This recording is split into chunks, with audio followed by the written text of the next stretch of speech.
Good morning and welcome to the NBA Daily presented by Amazon Prime for February 3rd, 2026. I'm Dave DuFour here with Es Baraheni. Coming up, we're going to talk some Giannis trades and who says no to some of the purported deals.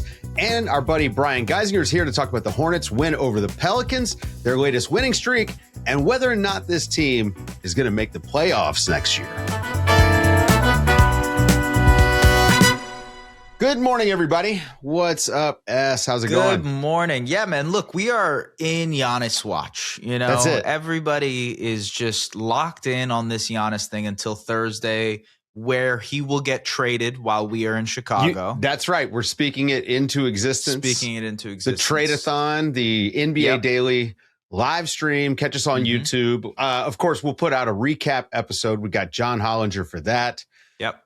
And yeah, S, we're all on Giannis watch. It feels like the league is a little bit on pause, right? Like Keon Ellis trade happens, which that's what we're calling it. The Keon Ellis trade happens, but this is like, that's a small domino. And a lot of that was bookkeeping for Cleveland. Like we talked about this on the show yesterday. But the Giannis move, it's whether or not you're keeping your powder dry for the summer for some teams. You know, I think about the Warriors with this, right? If the Bucks aren't moving Giannis at the deadline, what's their backup plan? And look, from the Bucks perspective, I agree with you. But from the Bucks perspective, this is like, we don't have to trade him right now. Right. You can wait until the summer. And so from Milwaukee's perspective, you want to get everything you're asking for. If you don't get what you're asking for, if there's a team out there that is short selling or short changing their offer, they're not going to get Giannis at this point. It's just not possible. It is going to be the max offer for whatever they get, right? It does look as if, I mean, the Knicks may not be as aggressive as going after him at the deadline. You know, and I think that makes some sense. If you think about our conversation that we had with Eric Name last week, he talked about how waiting till the summer for the Bucks might make a lot more sense because the Knicks could get some more assets. Yeah, and right look, now, the Knicks, they've won 6 games in a row. Like, sure. This is the way also, narratives work now, right? But Mikal Bridges and Karl Anthony Towns' trade value is probably lower than it was, you know, at the start of the season, I would say. Right. And maybe it's rehabilitated by the summer, right? Like, so maybe these guys have more value then. But the other thing is just being able to tie in the draft assets that I think are going to be important for the Bucks. That's going to be more difficult to do right now. You know, Eric, again, go back to our episode. If you guys are really into the Giannis stuff, we're, you know, not completely tired of it yet. Go back and listen to that because I thought it was super informative. I've been thinking about some of the stuff he said a lot, and especially like the team like the Minnesota Timberwolves. Right, we're hearing that they're trade for you if you want it. Let's do it. Okay, let's go. Because I was going to say for me, the Timberwolves, they've got an opportunity here where their best offer actually could wind up bringing in some outside, you know, draft capital, right? Like they've got guys other teams, I think, and contenders even may want, but other teams may want some of these players. And I just think if you're the Bucks and you're looking to reset the table, the Timberwolves they've got the right kind of contracts. And from the Wolves side of things, you know that you have an opportunity to win a title this year if you get Anthony Edwards and Giannis Antetokounmpo for a playoff run. I think that's the ultimate sell for Minnesota is there is such a high ceiling that can be reached just by having Giannis and Ant on your team. And this was sort of the conversation when the Bucks traded for Damian Lillard, right? Like regardless of how much they spent to go out and get Dame, there's an opportunity for them to get to higher heights. And ultimately that didn't work out, but Anthony Edwards is much younger than Damian Lillard was. Giannis can come in and be sort of that second fiddle, if you will, to what Ant provides. All right, I'll give you the trade. Who says no? Okay. That's wild, by the way, Giannis being second fiddle. I mean, man. I know. Look, he's an MVP. He will play like an MVP, but ultimately, I think the duo of them, it would require some sacrifice, naturally, for both teams. Okay, 3-team trade. Who says no, Dave? All right. Milwaukee Bucks, they send out Giannis Antetokounmpo to the Minnesota Timberwolves. Jrue Holiday from the Portland Trailblazers also goes to the Timberwolves. Ooh. In return, the Bucks acquire Julius Randle, Mike Conley, Rob Dillingham, Scoot Henderson, a bunch of pick swaps from the Timberwolves, and one of their picks back from the Portland Trailblazers. Now, you might be wondering, what do the Blazers get for this part of business? They get Jaden McDaniels and Naz Reid. Oh, man, that's tough. It's tough for me to wrap my head around the Wolves sending out Jaden McDaniels at all. Like he feels like such a so key. You're saying like saying no from the Wolves' perspective. Doesn't he feel like the Pippen to Ants Jordan? You know, when you're just thinking about team construction. I mean, with the way he plays defense, we know he can score. Man, that's hard. I mean, I don't know. You get Jrue Holiday, you get Giannis, you get a title, especially if you got Gobert. That's maybe one of the best defenses ever. Sure. Yeah, I agree. Man. Look, and you still have Dante DiVincenzo. You know, they do get some depth here because expiring salary has to go to Minnesota. Gary Trent Jr. and Gary Harris have to go in there. But like, this would be a big time win for Minnesota. Now, I think the gripe would be, would Portland be willing to do that? Right. Because those Milwaukee picks, as soon as Giannis walks out the door, will be very, very valuable. So why would you even decide to trade those picks for, unless you love Jaden McDaniels? Yeah, does Jaden McDaniels and Naz Reid, does that make you, I don't know, a playoff team? Yeah. But is that enough to give up those picks? Oh, man, I don't know. I you know what? I think Portland says no. Okay. Yeah, I agree. I think Portland would say no. Minnesota, they're doing backflips. Tim Connolly, like this guy has been super aggressive already. Yeah. I think that they would do backflips over a deal that got them. I mean, if they got Giannis and, we're going to throw in Jrue Holiday too. Yeah. Can I throw out another team? Certainly. Philadelphia 76ers. They send out Paul George, VJ Edgecombe, and every single pick available to them for Giannis Antetokounmpo. Who says no? That's tough, man.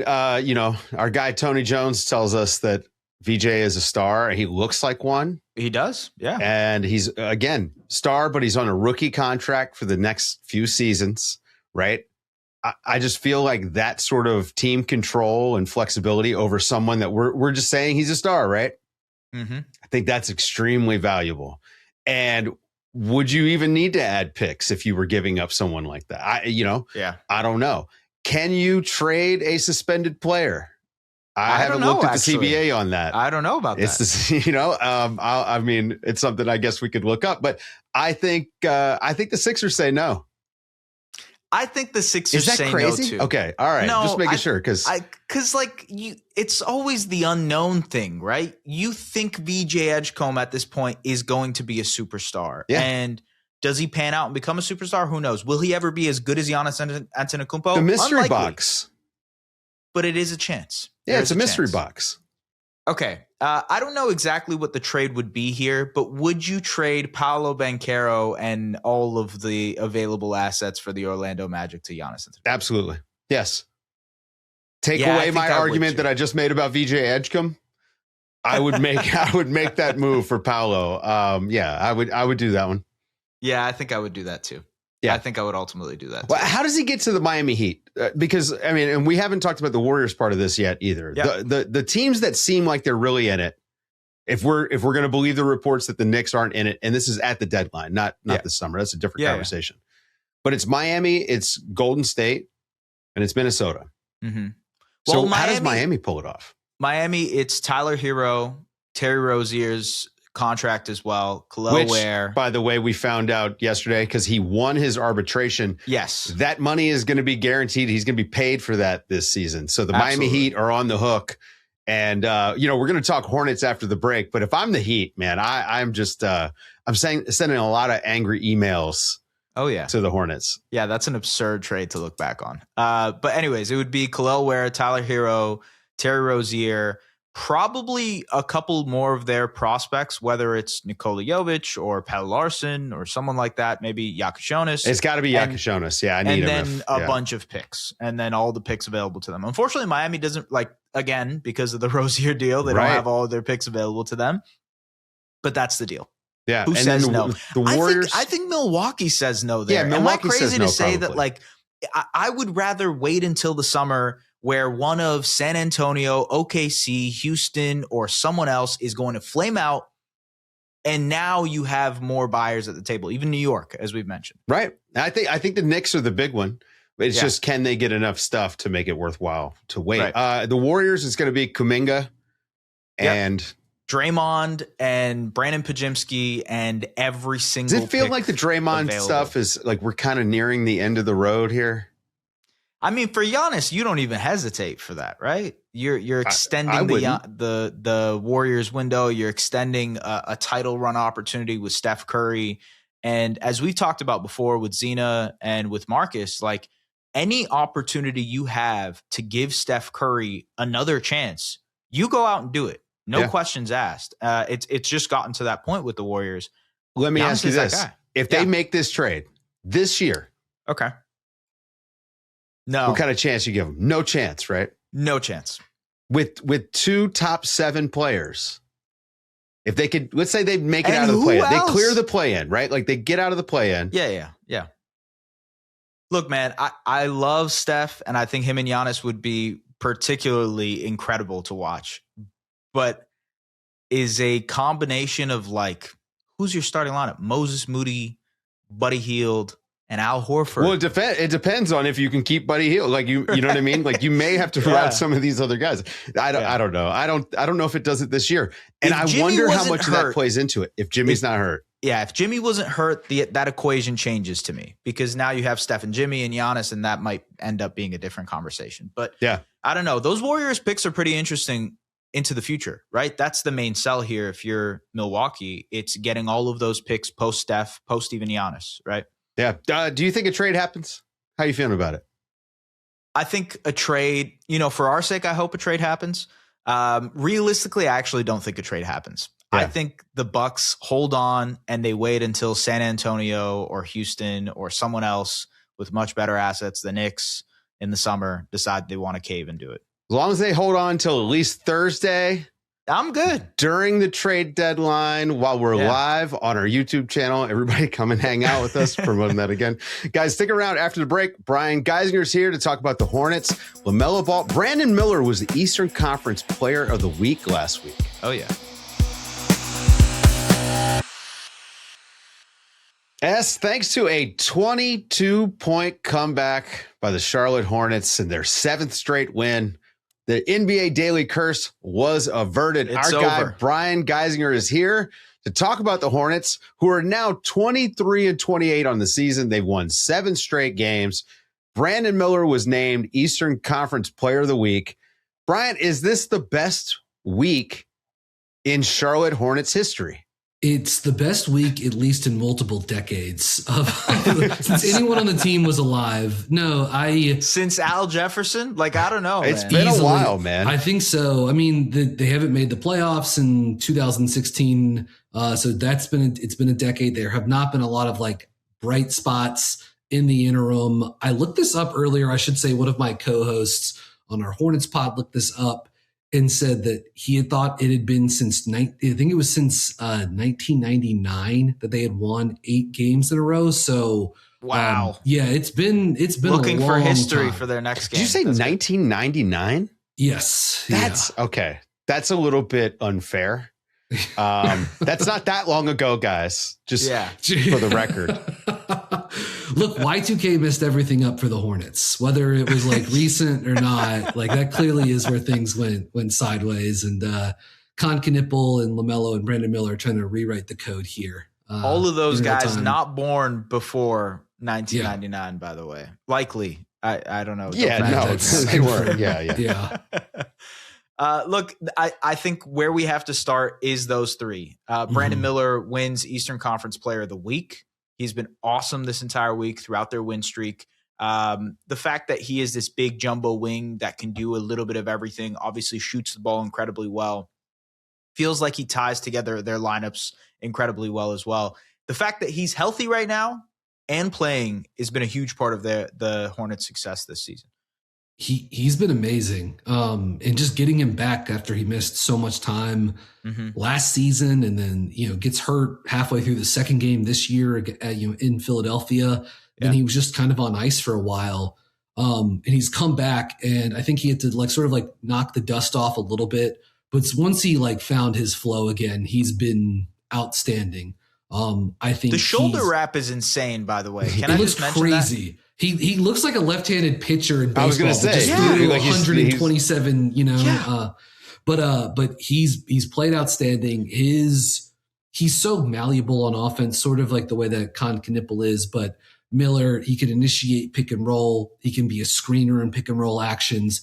They've really leaned into him the last couple of weeks as like a coming off handoffs, coming off staggered screens, coming off down screens. And I think the movement and the synergy between Miller and Knipple is the thing that's like really helping open up the offense. They're shooting 70% at the rim since the calendar flipped to January. I think a lot of that has those two guys, their ability to sort of like help create advantages with their movement, with their screening actions, and just sort of like what that does for their offense. They're not having to be so, not like they were one-dimensional earlier in the season, but they were so reliant on like the guard screening actions. Those remain a huge piece of the offense, but they now have like these different looks that they can get to.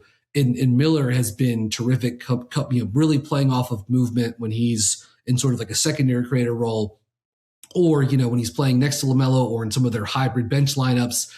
Miller's ability to sort of like, be the like engine for the offense has really stood out. And I think for them to have, he and Khan, two guys with size who can shoot off movement plus can play make off movement too, really does give them kind of a dimension offensively that is like pretty tricky to deal with. So just happy to see Brandon out there playing this well. Totally. And then there's LaMelo Ball, who is, to me, playing some of his most grown-up basketball of his entire career.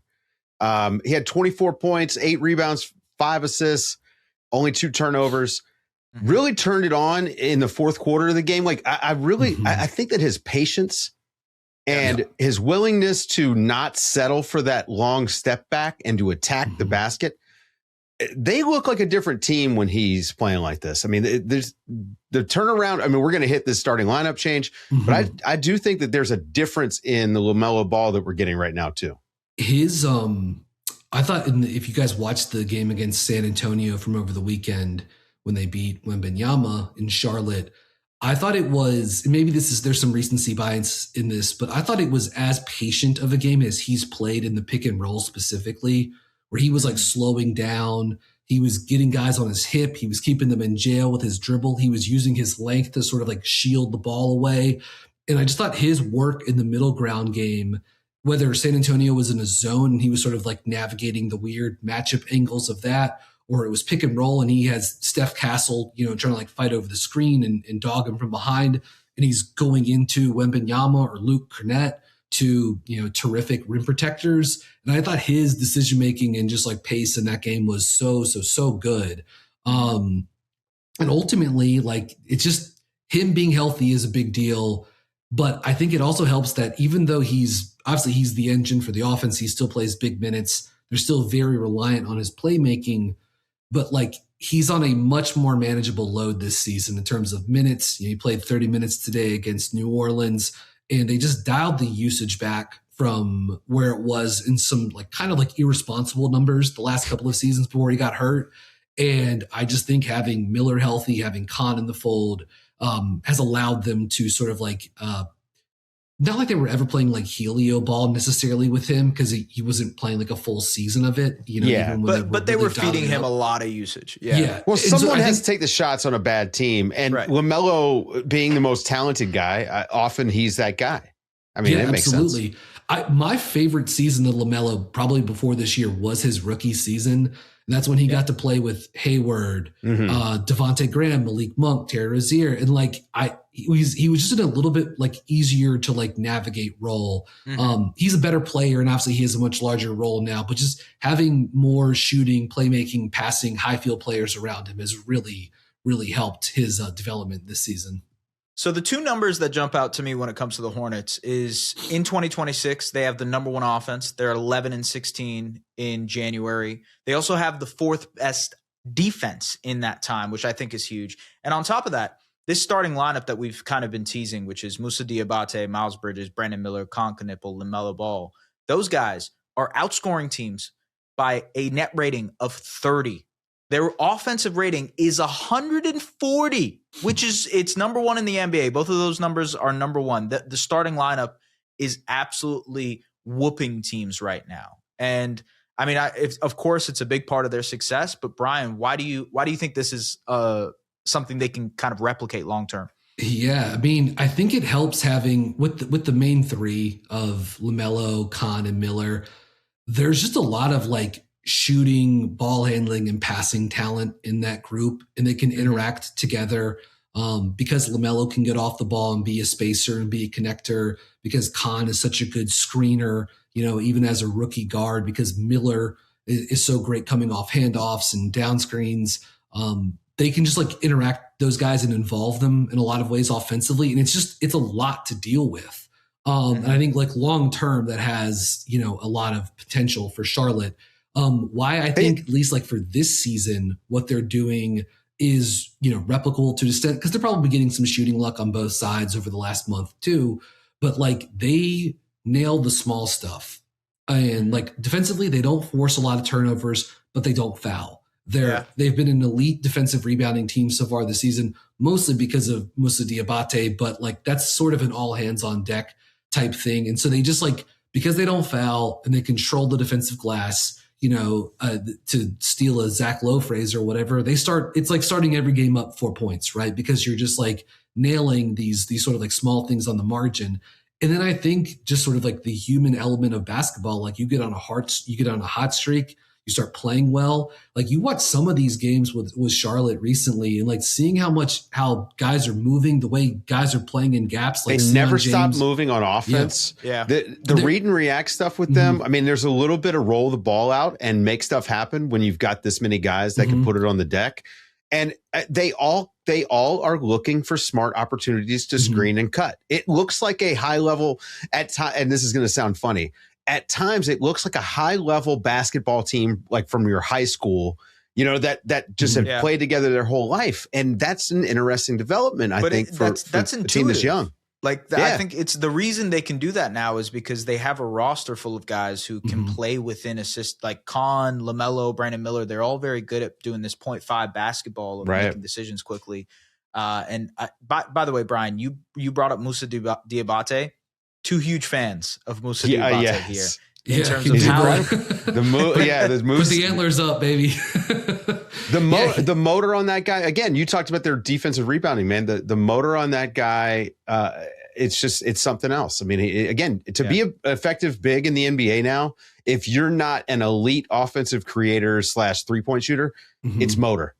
Yeah. He's obviously like he does a lot of good things for them, but ultimately for him, it's his combination of scheme versatility guarding the pick and roll, because he can switch out and guard different positions. He's not like a jumbo sized center. So like, he's not this sort of like traditional drop back 5, but he can play drop coverage. He can protect the rim. He's obviously an excellent defensive rebounder. He's, hovering close to 4% block rate this season. He gives you all of that plus the motor. And then on the offensive side of the floor, he just does all the stuff I think you would want with like a 5 that doesn't give you any stretch and isn't like a star type, throw the ball into and play through them. Like he can play make on the short roll, which makes him sort of like viable in late game situations for them. He really helps them touch multiple sides of the court with his ability to reverse it. And then like, while they've been leaning really heavily into the guard pick and roll this season, I think in the last month, they've been able to sort of like diversify the offense. They've gotten to more 5 out. And a lot of that is hovering around Diabate. He's not like he's like young hub, Jared Allen. But he can do the handoffs and screen roll and slip. He can fake a handoff and keep it and get downhill. And so just like he's become like a real like piece for them on that side of the court, even though like, he had 2 field goal attempts against New Orleans today. Like his role is going to like vacillate game to game, but he's always going to give them the effort, the defensive work, the work on the glass. And then just like certain matchups, certain nights, he can really be a force for them in the screen and roll and put back game on offense. So trade deadline is coming for the Charlotte Hornets. It feels like they are probably one of those teams that are not going to do too much, especially because they're going up the standings. If anything, they might end up buying. But what do you think the Hornets will do at the deadline? Yeah, I think there's a good chance they do something small, because Jeff Peterson, president of basketball operations in Charlotte, he's done at least something at every deadline since he took over. They've been way more active under his administration than they were underneath Mitch Kupchak previously, or Rich Joe. And so I think there's a good chance they do something small, whether that's you're flipping Colin Sexton for something, whether that's you're shipping off Trey Mann as sort of like a piece of another transaction, you're finding a way to be to involve yourself in that. Or potentially, they could do something bigger like trade Miles Bridges, but I think at this point they can't do that because he's playing well, they're winning. I ultimately, I don't think they're going to do something like large like that, but I think there's a very good chance they find a way to do something small, maybe to find to like be able to bring on a couple of future second round picks or something like that. I don't know if I see them being buyers. I would advocate for them not to do that again, unless it was something small. But I think there's a good chance that they're active later this week on the. So you're saying do not make a Giannis trade if you're the Hornets. You would not be. No, I don't think that's going to happen. Although I will say, look, if they could add Giannis to the. Yes, it would be. I mean, he would fit. It would be a lot of fun. He'd be great. He'd fit perfectly. He really would. But I mean, I guess at least I thought he was going to fit perfectly. Yeah, he fits everywhere. He takes everybody in the East, maybe to the finals. He's one of the best ever. Guys, go and check out Brian. He hosts the Buzzbeat podcast. They cover the Hornets. Seems like a good time to get in on the ground floor with the Hornets. Maybe kind of like the Oklahoma City Thunder 2010-ish. They've got this group of young guys. I think, and the Hornets have probably the best color scheme in the NBA. Yeah. The throwback stuff always looks good. I feel like the Hornets are going to be the hot team for like the next 3 or 4 years. I mean, they just seem like they're going to be so good. So guys, go and check out Brian over at that podcast. Thank you, Brian Geisinger, for hanging out with us. Thanks to Es Baraheni. I'm Dave DuFour. This has been the NBA Daily. Thanks for waking up with us.